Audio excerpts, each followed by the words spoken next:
ঠক ঠক।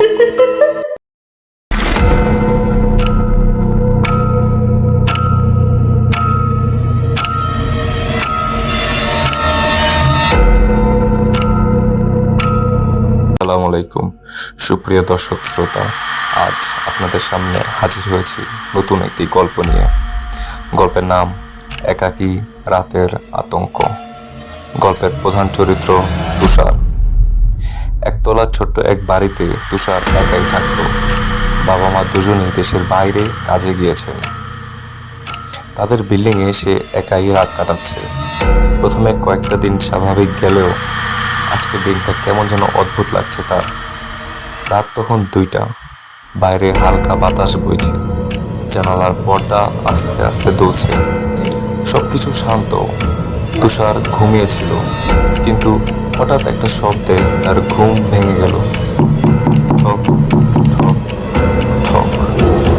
দরজা থেকে এই শব্দটি এলো। কেউ যেন দরজার খুব কাছে হেঁটে যাচ্ছে।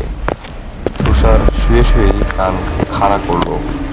পায়ের শব্দ থেমে গেল, কিন্তু তার বুকের ভেতর কেমন যেন ধুক ধুক করতে লাগলো। চোর, এই চিন্তাটাই প্রথমে মাথায় এলো। তারপরেই সে শুনতে পেল একটা আলমারি খোলার মতো শব্দ। তুষারের মাথা ঝাঁকুনি খেল। বসার ঘরে একটা কাঠের শোকেস আছে, যেটার কাছের দরজা পুরনো হয়ে যাওয়ায় খোলার সময় একটা হালকা খসখসের শব্দ হয়। এখন সেই শব্দটিই শুনতে পেল তুষার।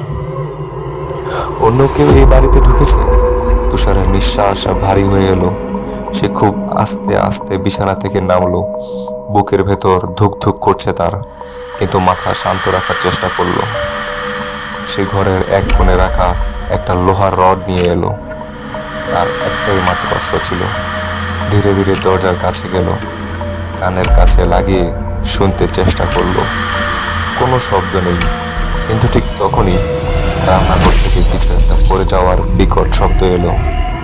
তুষার চমকে উঠল, শক্ত করে লোহার রডটা ধরলো। সে আর অপেক্ষা করলো না, দরজা খুলে বেরিয়ে এলো। বসার ঘর অন্ধকার, শুধু জানালার ফাঁক দিয়ে চাঁদের আলো আসছে, কিন্তু কোনো চোর দেখা যাচ্ছে না। তুষার ধীরে ধীরে রান্নাঘরের দিকে এগোলো। তার নিঃশ্বাস ভারী হয়ে এসেছে, হাত ঘামছে। রান্নাঘর ঢুকেই তার চোখ নজর পড়ল ফ্রিজের দিকে। ফ্রিজের দরজা হালকা খোলা, কিন্তু ফ্রিজ কি কখনো এমনভাবে খোলা থাকে? তারপরেই সে একটা ভয়ঙ্কর ব্যাপার খেয়াল করলো। ফ্রিজের দরজার গায়ে একটা হাতের ছাপ, একটা ভেজা হাতের ছাপ। তুষার এক মুহূর্তের জন্য কিছু বুঝে উঠতে পারল না।